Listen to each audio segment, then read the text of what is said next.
Bueno, muy bien, vamos a ir empezando. Si alguien más llega, se irá sumando luego a la clase. Ahí subí un pavimodal, un PowerPoint, no, un enlace más. Vamos a ver cómo hacemos para que le llegue. Intenté subirles un PowerPoint, es chiquito, tiene 9 o 10 diapositivas, pero como supera los 2 megas ya no se pudo poner, así que vamos a ver cómo se los hago llegar. De todas maneras, tiene que ver con algo de lo que llamamos temperatura y calor. Ambas cosas ya fueron discutidas, con lo cual es simplemente una especie de resumen con alguna infografía adicional de lo que ya hemos discutido, o sea que no hay grandes diferencias, con lo que ya conocen o tienen. Las clases están todas subidas, así que si en algún momento necesitan volver a verlas, entren por un pavimodal allí a las clases, están replicadas en las dos carreras, así que todo el mundo podría entrar a consultar el material. Hasta ahora hemos visto solamente 2 temas principales, un tema que tiene que ver con temperaturas y el otro con el concepto de calor. Y vamos a continuar trabajando hoy con eso, con el tema de calor, pero analizando un poco más de cerca cuáles son los mecanismos para las transferencias de calor, cuáles son los procesos que intervienen para que el calor pueda fluir, pueda ser transmitido entre un sistema termodinámico y otro. Una primera condición para que un sistema pueda transmitir calor a otro, simplemente en forma por contacto o por alguno de los 3 mecanismos que vamos a discutir ahora, es que los sistemas termodinámicos tengan diferentes temperaturas. O sea, hay un sistema que tiene una temperatura mayor que la otra, y luego de ese proceso, que obviamente no constituye un equilibrio termodinámico, porque no tienen precisamente la misma temperatura, el proceso espontáneo es que, bueno, el exceso de energía de uno de los sistemas pase al otro a través de este fenómeno de transferencia de calor e intente conseguir un equilibrio de temperaturas. Todo sistema fuera del equilibrio evoluciona espontáneamente hacia la búsqueda del equilibrio. Así que bueno, vamos a discutir en detalle 3 procedimientos a través de los cuales se puede hacer transferencia de calor. Uno de ellos se llama conducción.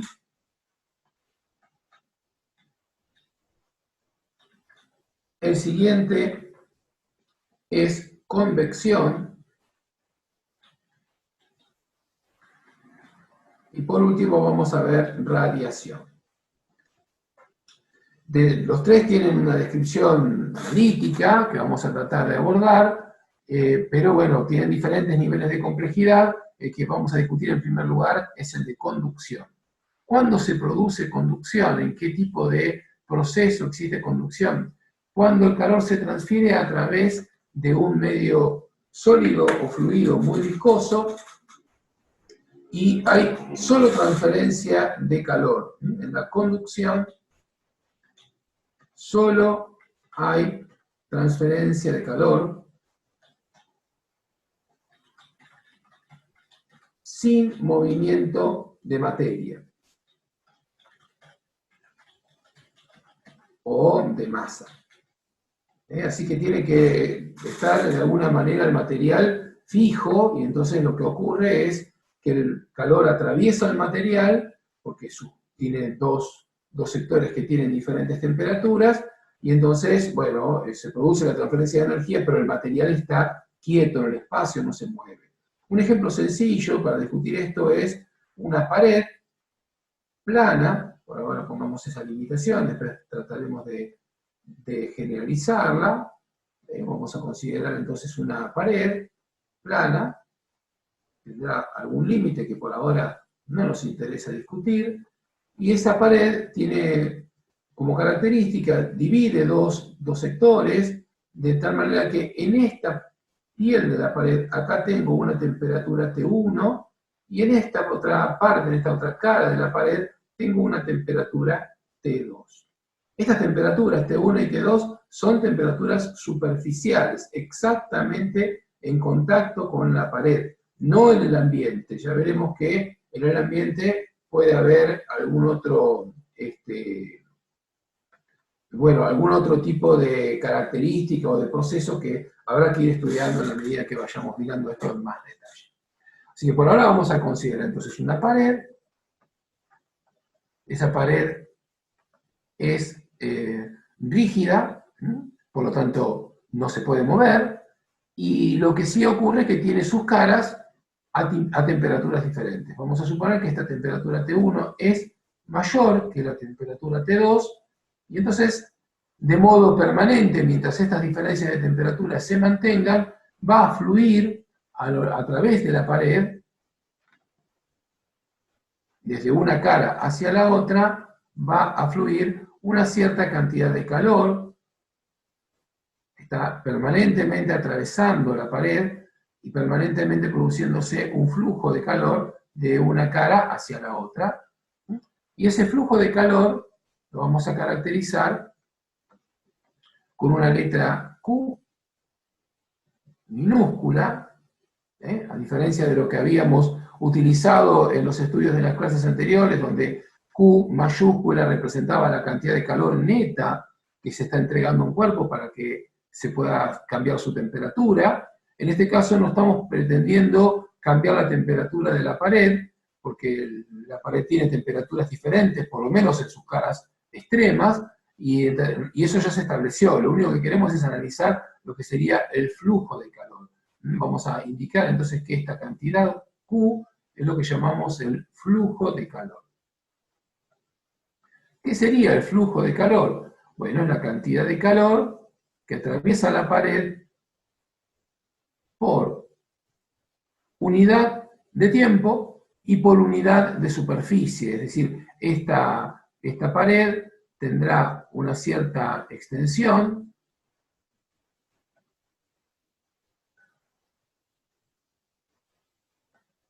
y entonces, bueno, que tengo que considerar también que cuando mayor sea el espesor, el tamaño de la pared, el área de la pared, bueno, tanto mayor será la cantidad de calor que atraviesa.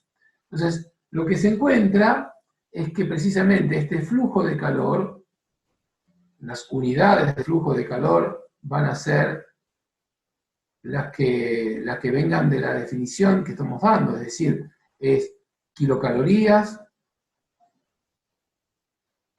o bien joules, depende de la unidad de energía que estemos utilizando en el problema, dividido la superficie, metro cuadrado, y dividido la cantidad de tiempo que transcurre durante el proceso, que puede ser naturalmente en segundos o bien por horas. En algunos casos, en la mayoría de los procesos industriales, el segundo es una unidad de tiempo demasiado baja para analizar un proceso industrial, entonces se prefiere utilizar las horas, como horas de operación, horas de funcionamiento en una pared de una instalación, que nos va a dar alguna escala temporal de cuánto es el calor que fluye a través de esta pared.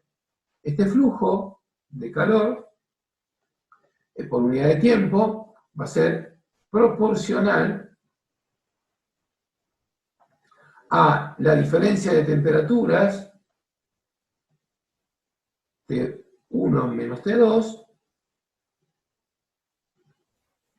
e inversamente proporcional al espesor de pared que estemos considerando. Por espesor de pared estoy entendiendo, vamos a acotarlo aquí, esto sería de acá hasta acá, es el espesor,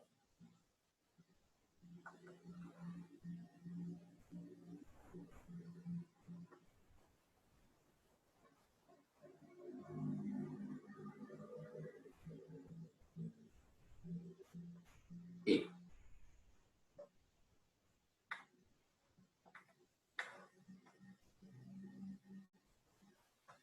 entonces, ¿qué es lo que estamos considerando en esta relación? Este flujo de calor, la cantidad de calor que fluye por unidad de tiempo y por unidad de superficie, pensemos aquí un área de una unidad de superficie, entonces ¿cuánto es el flujo de calor que atraviesa esa superficie? Ese Q, bueno, es proporcional a la diferencia de temperaturas que hay entre las dos caras de la pared y inversamente proporcional al espesor.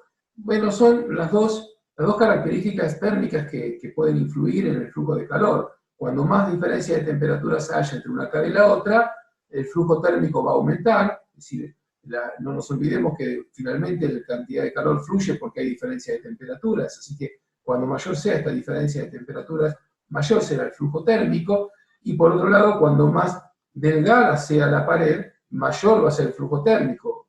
O sea que es inversamente proporcional al espesor. Si el espesor se hace más grande, el flujo térmico deberá disminuir. Así que están en relación inversa. La cantidad de calor total que fluye por unidad de tiempo, a esto se lo suele llamar Q punto, porque justamente involucra una relación en términos de la fracción por unidad de tiempo, va a ser proporcional al área total de la pared, a la diferencia de temperaturas, T1 menos T2, y además inversamente proporcional al espesor de pared. Entendiendo que esto es para paredes planas. Para una pared plana. Si la pared tiene una forma diferente, bueno, tendremos que considerar aspectos geométricos, que por ahora no lo vamos a analizar, excepto para el caso de pared cilíndrica, que es algo muy útil por el hecho de que la mayoría de las tuberías tienen forma cilíndrica y el calor fluye a través de las paredes de esos tubos cuando uno considera que ese tubo transporta algún tipo de fluido que tiene una temperatura diferente a la temperatura que hay en el ambiente. Podría ser que transportemos agua caliente o que transportemos algún tipo de fluido precalentado, podría tratarse de vapor, y la otra cara de la pared, la cara externa, sería el ambiente, normalmente de temperatura menor, y en otros casos podría tratarse de un tubo de refrigeración, en el cual lo interno tiene una temperatura baja y lo externo, el ambiente que quiero refrigerar, tendrá una temperatura más grande. Como sea, estoy pensando en una pared sólida, normalmente metálica, que tiene justamente una diferencia de temperaturas entre un extremo y el otro, y que a través de esa pared estaría pasando calor. Así que bueno, esto es lo que llamamos el flujo de calor por conducción. Las letras son muy parecidas. Esto se llama flujo térmico, acá, o flujo de calor o flujo térmico, y esto es la cantidad de calor por unidad de tiempo, ¿está bien? O sea, esto ya integra lo que pasa con el área, por supuesto que sigue dependiendo del tiempo, pero ya no del tamaño de la pared, porque el tamaño de la pared lo hemos colocado acá. Bien, en el caso de que se trate de una pared cilíndrica, ya veremos cómo se trata la ecuación, pero principalmente el hecho de que la pared no sea plana hace que estas líneas de flujo, bueno, ya no sean todas paralelas entre sí y de alguna manera hay que contemplarlas. Ya lo discutiremos en algún momento. ¿Quién es este factor K? K se llama la conductividad térmica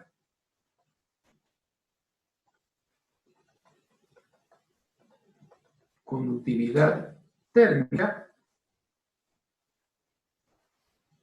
Esto es una U aunque no parezca, ahí va, térmica, y depende del material, esencialmente depende del material, lo cual es bastante natural. Si uno mira este problema, paredes que tengan el mismo espesor, la misma diferencia de temperaturas y la misma área total, pero fabricada de materiales distintos, permitirán un flujo térmico diferente en función precisamente de ese material. La manera de contemplar el material del cual está hecha la pared es a través de este coeficiente K. Los materiales que tienen una buena conductividad térmica, o sea, aquellos que permiten que el flujo térmico los pase, los atraviese con suma facilidad, tienen un factor K alto, como pasa en la mayoría de los metales, y los materiales que tienen una baja conductividad térmica, en algunos casos a esos materiales se los llama aislantes, como podría ser los ladrillos refractarios o la lana de vidrio. Entonces, esos materiales tienen conductividades bajas. O sea, siempre hablamos de una conductividad térmica, no de una aislación térmica. Siempre es un proceso de conducción. Pero aquellos materiales que tienen dificultades para transmitir el calor, bien, se considerarán materiales aislantes. Entonces, una baja conductividad implica una buena aislación. Ambos tipos de materiales son útiles en la industria. En algunos casos es necesario un acoplamiento térmico muy eficaz entre dos sistemas, y entonces el material requiere que tenga una alta conductividad térmica, como podría ser un disipador de calor, por ejemplo. Y en otros materiales es necesario que el calor no se pierda, que quede aislado, como podrían ser las paredes de un horno, o las paredes de una cuchara siderúrgica, o las tuberías que transportan el petróleo o fuel oil que estuviera precalentado. Entonces, bueno, necesito que ese material, o sea, el flujo interno no pierda el calor que le he aportado, y entonces deberá ser recubierto por un material de conductividad térmica baja, o sea, un buen aislante. Eso es lo que estaríamos diciendo. Así que ambos extremos de conductividad son útiles en la industria. En general, hay una coincidencia, aunque no es azarosa, hay una razón física para ello, de los materiales que tienen una buena conductividad térmica, también son buenos conductores de la electricidad. Observen que estoy hablando de materiales buenos conductores y estoy mencionando como los mejores ejemplos los metales. El acero tiene una buena conductividad térmica, el aluminio todavía más, la plata y el oro, por supuesto, no tienen muchas aplicaciones tecnológicas de gran escala, pero también tienen una alta conductividad térmica, y los materiales y por supuesto también son conductores eléctricos, y los materiales que son aislantes térmicos, como podría ser los ladrillos cerámicos o las arcillas, bueno, también son aislantes eléctricos, con lo cual las dos se llevan dentro de la misma categoría o tienen las propiedades coincidentes. La razón de fondo es que microscópicamente la responsable tanto del flujo eléctrico como del flujo térmico son los electrones libres que tenga el material. Así que bueno, si es un material buen conductor eléctrico, también puede fluir el calor con facilidad, y si es un material eléctricamente aislante, transmitir el calor también le resulta más complejo, con lo cual la conductividad va a descender o va a bajar. Bueno, esto como para tener una idea de lo que pasa con la conductividad. Un comentario sobre las unidades que tendría la constante K de conductividad. Tendríamos que entender que acá se podría despejar de esta ecuación, y entonces decir que K se puede escribir como Q punto dividido el área, dividido la diferencia de temperaturas, T1 menos T2, y multiplicado por el espesor. Si hacemos un análisis dimensional de esta fórmula, esto significa mirar en qué unidades se miden cada uno de estos parámetros, y esto nos va a ofrecer las unidades disponibles o posibles para acá. Esto se va a medir en calorías por hora, esto se va a medir en metros, esto se va a medir en metros cuadrados, y la temperatura se mediría en grados centígrados, con lo cual estas unidades para acá normalmente son kilocalorías dividido metro y grado centígrado y horas. Observen que es una combinación de varias unidades fundamentales, unidades de calor, unidades de distancia o longitud. Observen que si bien acá aparece el área y aparece el espesor, esto tiene unidades de longitud al cuadrado, esto tiene unidades de longitud, con lo cual una de esas dos unidades se simplificaría y queda solamente metro, grado centígrado como unidad para la temperatura, y horas como unidad para el tiempo de transferencia entre una cara y la otra. Así que esta es un poco un resumen de lo que vamos a necesitar para discutir los problemas de transferencia de calor a través de una pared sólida. Los líquidos también los líquidos y los gases, en general los fluidos, también tienen este fenómeno de conducción, pero hay otros elementos, otros mecanismos de transferencia de calor que son mucho más activos y muchísimo más eficaces para transmitir el calor, que son los que vamos a discutir en el paso siguiente, que es la convección.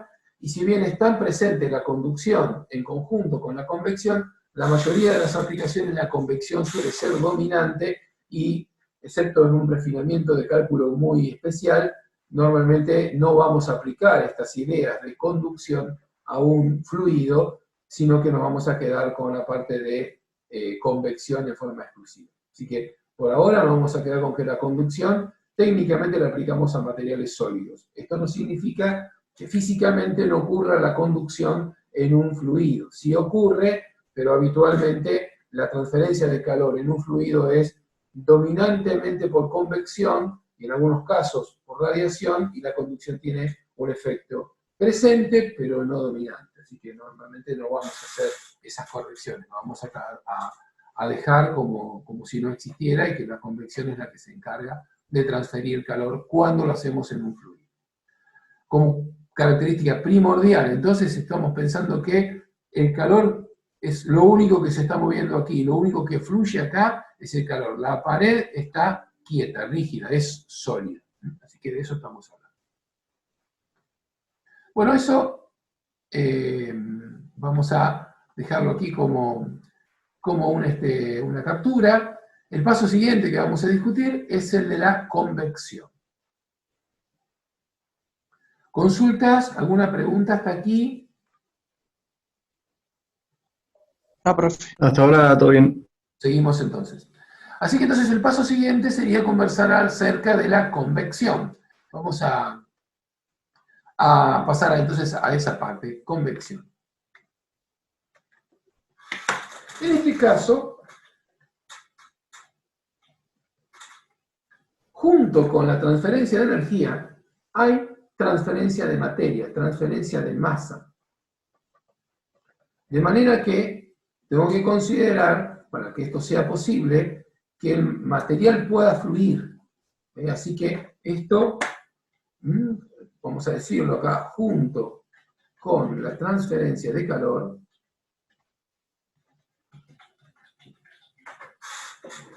hay movimiento de masa. Vamos a ver de forma muy descriptiva cuál es el origen físico de ese movimiento, pero lo importante que hay que reconocer como primera instancia es que el calor es transportado por el material, por lo cual el material debe tener movilidad.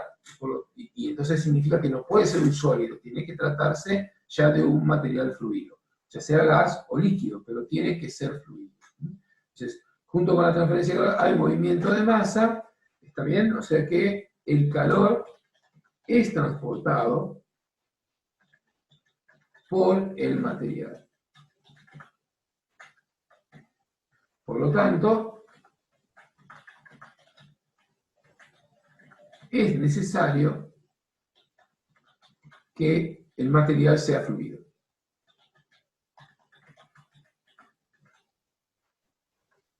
¿Sí? O sea, puede ser gas o líquido. Así que no puede ser un sólido. En un sólido no se produce este fenómeno de convección. ¿Qué antecedentes tienen que conozcan ustedes acerca de lo que es la convección? Bueno, si apreciaron alguna vez lo que ocurre en la parte superior de una llama, donde tienen por acá, no sé, la flama de la llama, supongamos que tenemos un fueguito armado acá, generalmente fuera de la zona donde está el fuego encendido, uno ve como unas corrientes del aire, parece como deformarse las imágenes que uno ve a través de ese aire, y bueno, estas corrientes son lo que llamamos las corrientes convectivas. En otros casos, que uno pueda observar algo así, mirando los gases que salen de una estufa, en la parte superior, uno ve como ciertas turbulencias en el aire que hay por arriba de la salida de aire caliente de la estufa. En algunos casos, cuando uno coloca un recipiente en el fuego y mira con atención el fondo del recipiente con agua, supongamos que es ahí, nosotros tenemos acá la superficie libre y lo ponemos en una hornalla.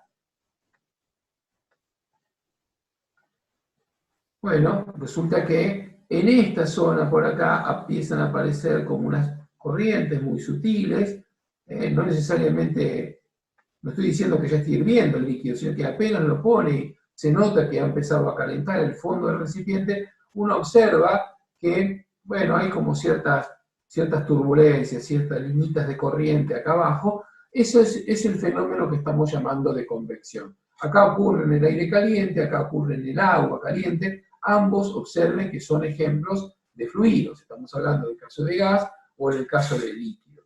No ocurre, si uno no lo observa, en el cuerpo de la olla. La olla está quieta, digamos, y no tiene ahí ningún movimiento. Simplemente en la parte fluida donde uno lo observa. Así que vamos a discutir un poco por qué ocurre eso que está acá. Y para ello lo voy a hacer en el caso de que se trate de aire en una pared vertical. Entonces vamos a trabajar con esta situación. Una pared vertical, que por supuesto tendrá algún espesor, pero no me interesa por ahora discutir lo que ocurre en la pared. Así que acá yo tengo un sector sólido, acá está sólido. Por supuesto que no es infinito, en algún lugar termina, pero como no me interesa en esta descripción preguntarse qué le pasa al sólido, sencillamente me voy a quedar con digamos, la pared como una frontera. Acá voy a tomar como un fluido, este sector está lleno de un fluido, puede ser aire, podría tratarse de la pared de un tanque y que esto sea un cuerpo de agua, como ocurre, por ejemplo, dentro del cuerpo de una caldera, o el mismo cuerpo de la olla que le estoy ejemplificando aquí. Lo que vamos a plantearnos acá son dos situaciones de temperatura muy especiales. Una es preguntarse qué temperatura hay, llamémosle T1, la temperatura de piel de la pared. Esta es la temperatura de piel de la pared.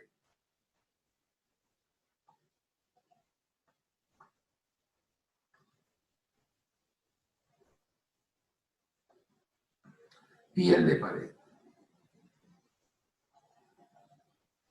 No estoy preguntando por el interior de la pared, solamente si yo pongo un termómetro y aprecio la temperatura, bueno, justo en contacto con la parte sólida de la pared.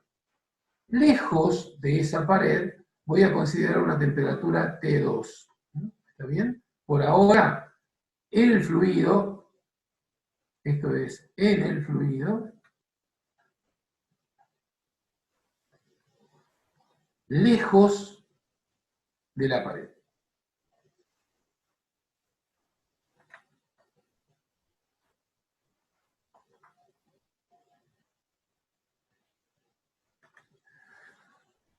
¿Qué pasa en esta zona? Si esta temperatura T1 es mayor que la temperatura T2, lo que va a ocurrir con las capas de fluido que están cerca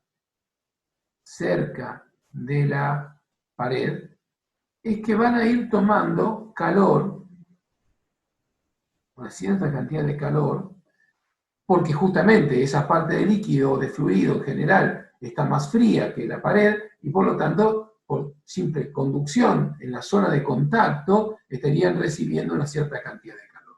Lo cual hace que localmente, vamos a hacer acá una ampliación,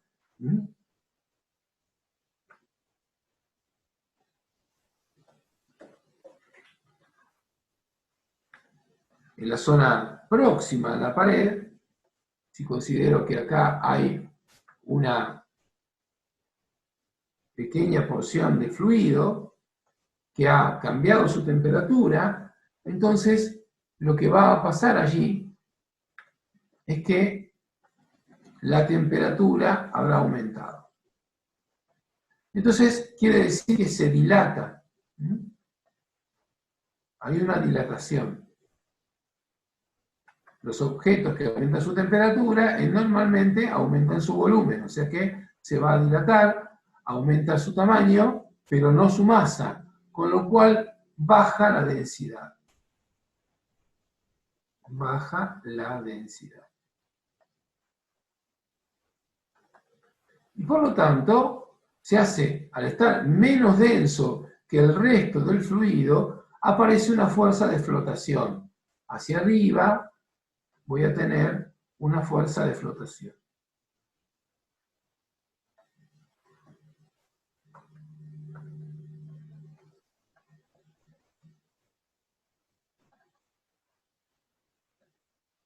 Eso es así para cada porción de fluido que esté en la proximidad, en contacto prácticamente directo con la pared, que tenemos, decía, a una temperatura T1. Inicialmente esta temperatura era menor, pero eso hizo que transfiriera una cierta cantidad de calor Q, la temperatura de este sector aumenta, se dilata este sector, baja la densidad y comienza a aparecer, gracias a la acción de flotación que tiene con respecto al resto de los fluidos, que no está tan caliente y por lo tanto tiene una densidad mayor, y hace que por este principio de Arquímedes comience a flotar.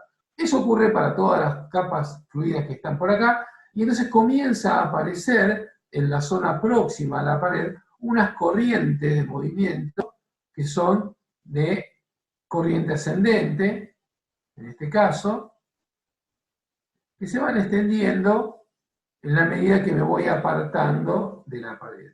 Por supuesto que el efecto es cada vez menor, y si me aparto lo suficiente, bueno, esta situación de temperatura que ha aumentado justamente por tomar contacto, se va perdiendo, y esta zona forma como una capa, como un colchón aquí, que está produciéndose permanentemente unas corrientes ascendentes. El fluido por acá está quieto, el sólido por supuesto que también, porque es un sólido, es rígido, pero hay una zona de transición acá que es de corrientes convectivas. Estos son lo que llamamos corrientes convectivas. Por supuesto que cuando cada porción de fluido abandonó este sector y se fue, otro fluido, otra parte del fluido, que está por acá más lejos, reemplazará a la que abandonó este sector y se fue, o sea, va dejando un vacío que es llenado por otros sectores que ahora están fríos, que están lejanos, pero que se van acercando y toman contacto con esta pared, se vuelven a calentar, también le cambia la temperatura, baja su densidad, reciben su fuerza de flotación, y entonces van formando todas estas corrientes de modo permanente. Mientras esta temperatura T1 se mantenga por arriba de la temperatura T2, lejos de la pared, este fenómeno de calentamiento y movimiento de fluido se va a producir de modo permanente, y entonces se van a producir estas corrientes convectivas de modo de movimiento permanente o movimiento estacionario, o sea, un flujo estacionario.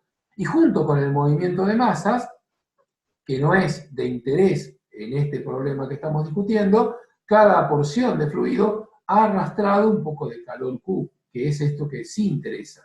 Entonces, estamos viendo que esto es un mecanismo factible, de hecho es lo que ocurre, con el cual podríamos arrastrar calor de la parte sólida y ir transfiriéndoselo al medio fluido. Por supuesto, si esto llena todo un recipiente y las corrientes avanzan sobre todas las paredes del recipiente, terminarán calentando el recipiente completo, con lo cual estamos hablando de un proceso en el cual se puede extraer calor, solo que a diferencia del caso anterior, necesitamos que haya un arrastre de materia, que el material se mueva y que ese material justamente vaya tomando calor de una parte sólida y que justamente a partir de ese mecanismo se esté transfiriendo calor.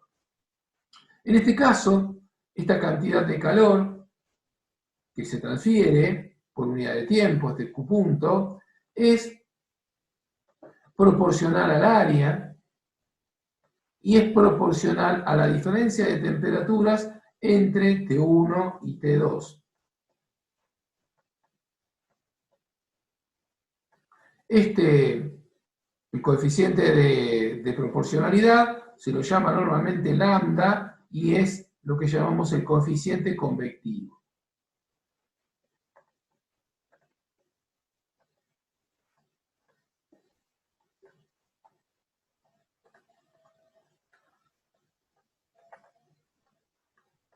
Este coeficiente convectivo